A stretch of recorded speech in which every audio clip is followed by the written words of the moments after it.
사로잡힌 시선, 따뜻한 공정의 가치로 함께합니다. 황보선의 출발 새아침. 고발 사주 의혹의 핵심 증거로 지목된 김웅 의원의 통화 녹음이 공개되면서 윤석열 대검과의 연관성이 다시금 의심을 받고 있습니다. 공수처가 이르면 이번 주 김웅 의원을 피의자 신분으로 소환 조사할 것이다 이야기가 나오고 있는 상황인데요. 이런 가운데 공익제보자 조성은 씨가 사건 당사자들의 행적을 정리해서 공개하겠다라고 밝혀서 이목이 집중되고 있습니다. 공익제보자 조성은 씨 직접 만나보겠습니다. 안녕하세요. 안녕하세요. 네. 조성은입니다. 요새 마음고생도 많으시고 방송 출연도 많으시고 네. 자, 오늘 많은 얘기 좀 부탁드리겠습니다. 네. 자, 먼저 조성은 대표하고 국민의힘의 김웅 의원이 고발장 관련해서 지난 4월 초에 통화했던 내용 몇 개 문장이 보도가 되긴 했습니다. 근데 음성 파일이 등장하면서 새로운 국면을 맞이했는데 통화 내용이 4월 3일 날 7분 58초짜리 또 9분 39초짜리가 두 개인데 이게 보니까 통화 처음부터 녹음된 게 아니고 통화하다가 도중에 녹음한 거다. 근데 도중에 녹음한 이유가 있을까요? 제가 다른 인터뷰에서도 좀 밝혔는데요. 네.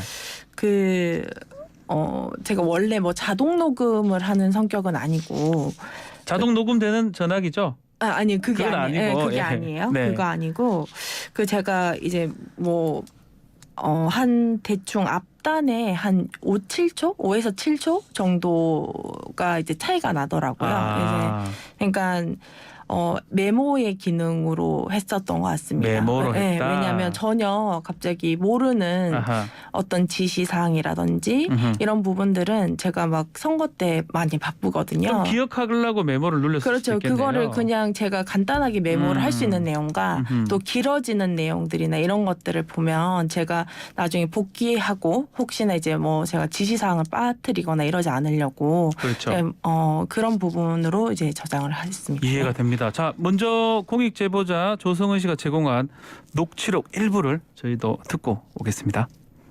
고발장 초안을 아마 저희가 만들어서 일단 보내드릴게요. 네네네. 네, 그거를 어느 메일로 보내주실까요? 텔레그램 쓰세요. 텔레그램 저희 쓰죠. 고발장을 네. 남부지검에 내랍니다. 그렇죠. 남부지검. 거기 네. 내야죠. 네. 남부지검에 넣어서 남부 아니면 조금 위험하대요. 네, 자, 저희가 고발장 초안을 아마 저희가 일단 만들어서 보내드리겠어요. 윤석열이 시켜서 고발한 것이다. 제가 가면 이런 내용이 있는데 또 김웅 의원 입장에서는 앞뒤 자르고 한 얘기가 많다. 저희는 검찰은 아니다. 이런 얘기인데 자, 중요한 건 아마 본인의 느낌이 제일 중요하잖아요. 조성은 씨가 받아들일 때 민간 단체를 생각하진 않았을 것 같긴 한데 앞뒤에 무슨 얘기를 하는지 혹시 기억이 나십니까? 제가 사실 이 방송을 위해서 녹취록 전문이랑 이제 자르지 않은 통화를 다 제공을 해드렸어요. 들어보셨을 텐데요.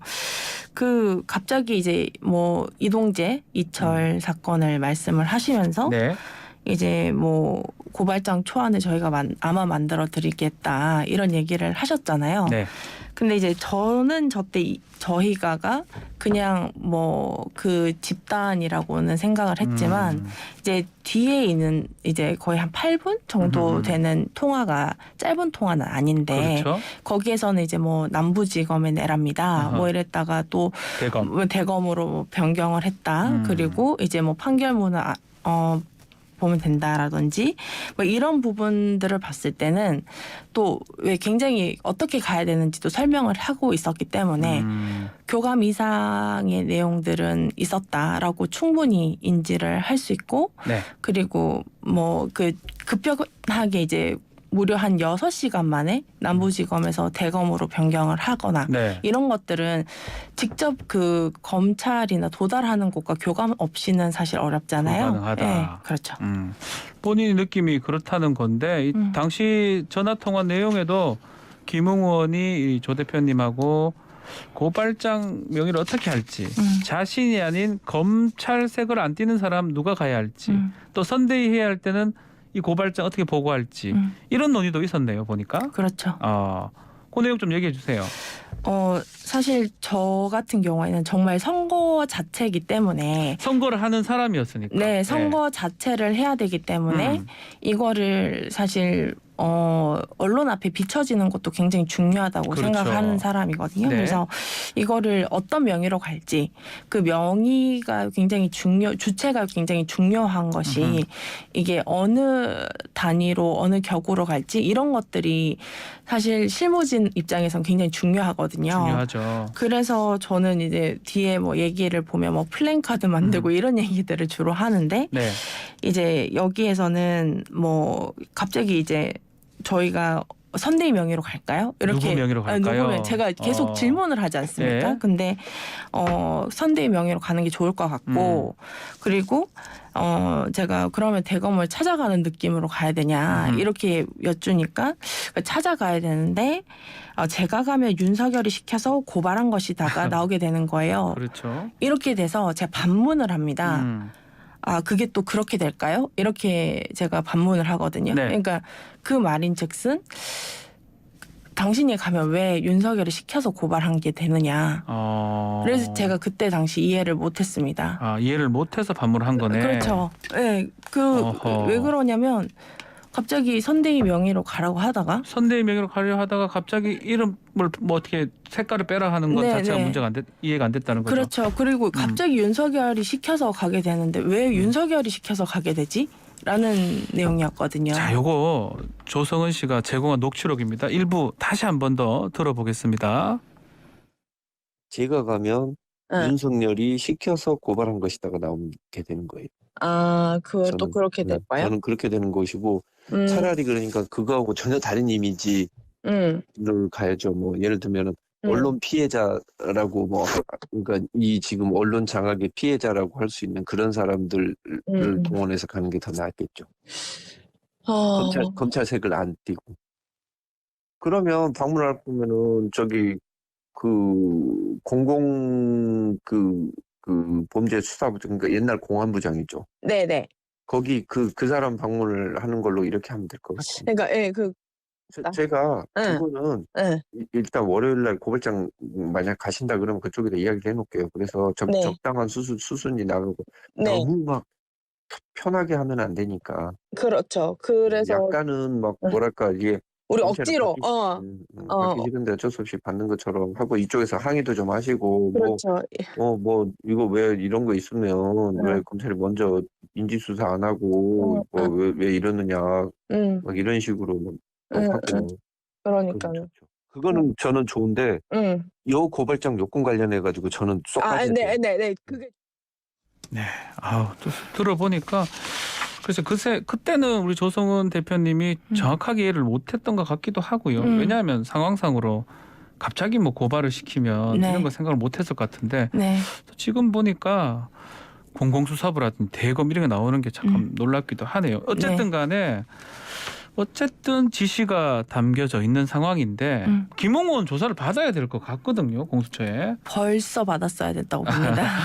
그리고 뭐 더불어민주당에서는 체포 동의안 네. 의결하겠다라고 얘기했는데 네. 이번 주 중으로는 소환할 것이다. 뭐 조율하고 있다라는데 이 상황은 어떻게 보십니까?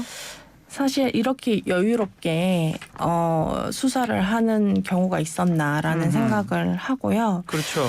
그리고 뭐 체포동의안 의결 준비되어 있다라고는 하지만 공수처는 전혀 생각이 없는 것 같습니다.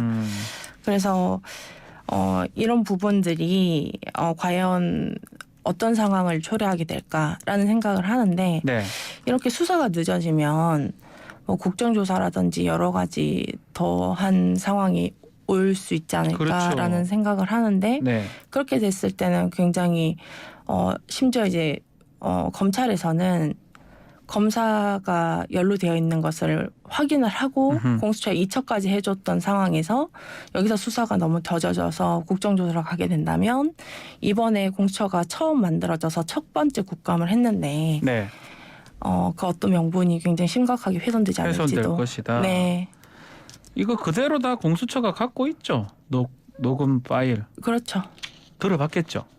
당연히 들어봤지. 들어봤으면 뭔가 판단이 있어야 되는데 또 국회의원이다 보니까 뭐가 문제가 되는 것 근데 같기도 그럼 하고요. 네. 그래요.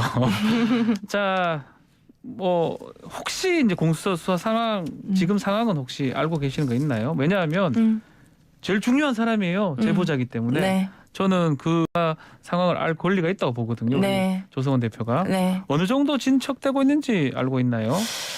제가 어떻게 알게 됐느냐라고 하면 제가 여러 가지 뭐 수사기관에서 유출했다 이런 부분들은 아닌 거를 전제로 네. 사실상 이제 직권남용이라는 죄가 지시에 관한 부분에 입증을 해야 되지 않습니까? 그렇죠. 그러니까 사실 우리 그 대중들이나 보는 사람 입장에서는 굉장히 잘 보이는 사람들을 중심으로 이제 수사를 해야 된다라고 네. 할 텐데 또 이제 이 죄의 특성상 이제 지시를 받는 사람들 수인에 대해서 계속 조사와 이제 지시가 있었는지를 계속 확인하면서 수사를 해야 되는 내용이지 않습니까? 네. 그래서 그 부분을 집중적으로 수사를 열심히 하고는 계신 것 같아요. 그래서 그런데 소환을 해야 될 건데. 그렇죠. 예, 손준성 검사님도 소환이 됐는지 모르겠고요. 아직 그 확인이 안 되고 있어요. 손준 네. 검사도 당연히 소환이 돼야 되는데. 네.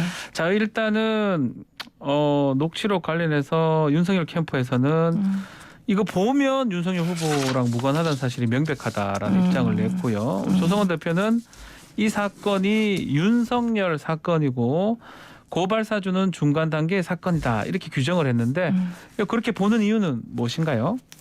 네, 제가 여러 차례 네. 이제 인터뷰에서 이 사건을 보려면 이 저희 녹취록 안에 등장하는 이동재와 한동훈 두 사람 간의 사건이 있지 않습니까? 그렇죠. 네. 거기가 이미 녹취록 안에 단서가 나왔기 때문에 이 고발장 작성을 하면서 저에게 그 고발장을 설명하면서 이동재와 한동훈 간의 이제 대화를 설명을 하고 있잖아요. 그래서 그렇죠. 그게 고발장의 목적이라고 생각합니다. 당연하죠. 이동재와 한동훈 문제. 네. 그렇고 그리고 이제 녹취록 전문을 보면 윤석열 후보와 무관하다는 사실이라고 하는 것은 굉장히 아전인수의 눈 가리고 아웅이라고 생각하는 것이 이 사건 이제 채널A 그 검언 유착 사건이라고 얘기하는 이 사건은 네. 중대하게 비위가 발생을 해서 최초로 검찰총장의 징계 사유가 됐고 이것은 이제 감찰 방해와 수사 방해를 이유로 행정법원 소송에서 오히려 징계가 굉장히 파면까지 이를 수 있다라고 이제 판단을 했던 내용이지 않습니까? 면직 이상이라고 나왔어요. 네, 그렇죠. 네. 면직 이상. 네, 뭐 면직 이상 네. 파면입니다. 네, 네, 맞아요. 네. 네. 그런 내용들이기 때문에 네. 이제 요 사건을 제 고발장만 따로 떼서 보는 것이 오히려 합당한가? 같이 봐야 된다 이거다. 그렇죠. 이게 왜 그러냐면 예. 고발장을 저한테 뭐라고 지시를 했습니까? 그냥 접수만 하면 된다. 그렇죠. 이렇게 대충 접수하면 검찰이 알아서 수사해 줄 거다라고 예. 지시를 했잖아요. 예. 그렇기 때문에 이제 이 앞단에 이미 완성된 사건이 무엇인가를 먼저 봐야 되고 그 윤석열 후보가 4월 6일 날 갑작스럽게 그 검찰총장은 거의 휴가를 잘 내지 않습니다만 선거 기간 중에 갑자기 월요일부터 휴가를 냅니다. 네. 그 이유가 저희 녹취록 안에 있다고 보여지거든요. 네, 그래서 만수사를 하고 있을 건데요. 네, 이 윤석열 지시 사항이 과연 없을까 끝까지 지켜보면 전 안다고 생각합니다. 저도 우리 조성은 대표님 SNS 보고 있는데 네. 그 정리하겠다, 행적들 정리하겠다라고 네. 공개하겠다고 예고를 했는데 언제쯤 보여주십니까? 제가 사실 그 저에게 전달이 됐던 이제 페이스북 캡처본 이제 뭐 기자부터 시작해서 한 100장에서 110장 정도의 내용들이 있습니다. 예. 그것도 이제 사실 저는 그냥 일반적인 내용이라고 생각을 했었는데 그것도 조금 봐야 된다. 찾아보니까 왜냐하면 실명 판결문 내용이 예. 저에게 전달될 즈음이 아니라 이미 2019년 10월 30일 날 어허. 실명 판결문에 있는 내용이 모 기자를 통해서 이제 포스팅이 됩니다. 아하. 그래서 과연 감찰부와 공수처가 이 실명 판결문 이제 유출하는 그 기간을 단순히 2020년 뭐 3월, 4월 사이로만 특정을 하면 과연 이 사건을 알 수 있을까라는 생각을 하고요. 네.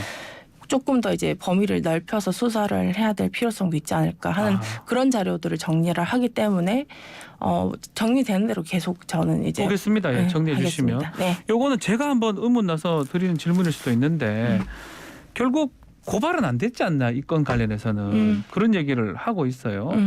근데 또 한편으로는 대검 얘기했다가 뭐 공안부 공공수사부 얘기했다가 조 대표한테 확인을 했어야 돼. 김웅 의원이 예를 들어 후보인데 조 대표님 그거 제대로 접수했습니까? 어디로 갔습니까? 그런 또 확인이 안 됐다는 거. 이건 또 어떻게 봐야 됩니까? 제가 두 가지를 예. 판단을 합니다. 첫 번째 고발 사주를 했던 부분들은 네. 이미 이제 검찰이 원래 이제 정치적 중립 의무가 있지 않습니까? 특히나 공직선거법에서는 굉장히 범죄가 될 수 있죠. 범죄가 될 예. 거거든요. 예. 그리고 이제 뭐 후보의 자유로운 선거를 방해하는 행위이기도 하니까 이제 이런 부분들은 이제 심각한 죄가 될 수 있기 때문에 이것이 과연 접수가 되어야만 기수 범죄인가 완료되는 범죄인가 아니면 이미 그 정치적 중립성을 위반하는 그 순간부터 범죄가 성립이 이미 됐지 않은가라는 부분들이 있어서 제가 이제 말씀을 드리는 거고요. 예. 그 다음에 이제 제가 봤을 때는 이게 선거를 우리 김웅 의원이 당시 후보가 처음 선거를 치렀기 때문에 또 한지 얼마 검찰 나온 지 얼마 되지도 그렇죠. 않았었어요. 이제 뭐 1월 말 그때 이제 석 달 정도 됐을 겁니다. 면직을 하고 이제 나와서 처음 선거를 이제 공천을 받고 했는데 사실 제가 다른 방송에서도 밝혔지만 이 출정식 4월 2일날 출정식을 하고 바로 다음 날 뭐 송파갑에 뭐 이제 뭐 행사를 좀 해주십시오. 뭐 이제 후보를 위한 행사를 해도 이런 요청이 아니라 전혀 엉뚱한 이제 고발장 접수를 굉장히 열심히 하루 종일 설명을 하지 않습니까? 원래 같으면 그 전화 받았을 때 출정식이나 이런 거 요청했을 거라고 생각하고 받았겠죠. 그렇죠. 아마도? 그리고 저는 사실 이 통화의 목적은 네. 김웅 의원이 N번방 그 당시에 이제 TF에서 이제 좀 적극적으로 해서 언론 주목도도 높이고 이렇기 네. 때문에 제가 계속 저의 얘기는 N번방밖에 없었어요. 그래서 기자회견 좀 제가 이제 섭외를 하려고 그 목적이었고 이 김웅 의원은 고발장 접수를 급하다 하면서 약간 이제 뜬금없었을 것 같아요. 우리 그렇죠. 대표님 입장에서는 야 갑자기 무슨 고발장 얘기를 자꾸 하나 이런 생각이 좀 들었을 것 같기도 한데요. 그렇죠. 그런데 이제 뭐 이제 그 사실 선거 때 고발장이 난무하는 시기이기도 하거든요. 네. 그래서 뭐 어떤 뭐 그런 정치적 이슈를 만들려고 하나 이런 그냥 뭐 이해는 했습니다만 이렇게까지 급한데 공직선거법이 급한데 하고 빨리 접수해라라는 등의 이제 내용들은 일반적이죠. 네. 하여튼 뭐 나라가 우리 조성은 대표님 공익 제보 때문에라고 하면 또 책임을 전가하는 거 아닙니다. 또 응원하시는 분들도 있고 또 여러 가지 얘기가 나오는데 요거 하나 마지막으로 한번 정리를 좀 해보죠. 요 사건은 고발 사주 사건이 아니다. 검찰의 총선 개입이다라고 이제 주장하시는데 짧게 그거 이유 한번 정리 좀 해주십시오. 네, 저도 이게 손준성 검사 보냄을 처음 발견했을 때 이분이 대검찰청 당시 이제 범정 과장이었다는 거는 저도 알고 나중에 알았죠. 예. 1년 반 뒤에 발견하고 굉장히 놀랐고요. 그리고 이게 과연 있을 수 있나? 그리고 검찰에서 뭐 실은 후보들과 그리고 자기들에게 불리한 취재를 했던 언론인들을 자신 차도살인이라고 하죠. 남의 손을 빌려서 기어이 수사하겠다라는 내용들이 굉장히 이제 위법한 내용들이 윤석열 징계 의결서에 정말로 있어서는 안 될 수사 과정들이 담겨 있습니다. 네. 그래서 이제 이런 사건들을 국기문란죄라고 생각했고 이건 반드시 밝혀져야 된다고 생각했습니다. 합해서 보면 이거는 단순한 고발 사주 사건이 아니라 윤석열 사건이다라고 말씀을 주셨습니다. 네, 하여튼 뭐 또 SNS로 또 정리해 주시면 또 잘 보고 그렇게 하겠습니다. 또 많은 분들 또 댓글에 화이팅도 있고요. 또 다른 얘기들도 있고 뭐 여러 가지 얘기들이 있습니다. 자, 오늘 말씀 여기까지 듣겠습니다. 감사합니다. 네, 감사합니다. 네, 지금까지 고발 사주 의혹 공익 제보자 조성훈 올마이티 미디어 대표였습니다.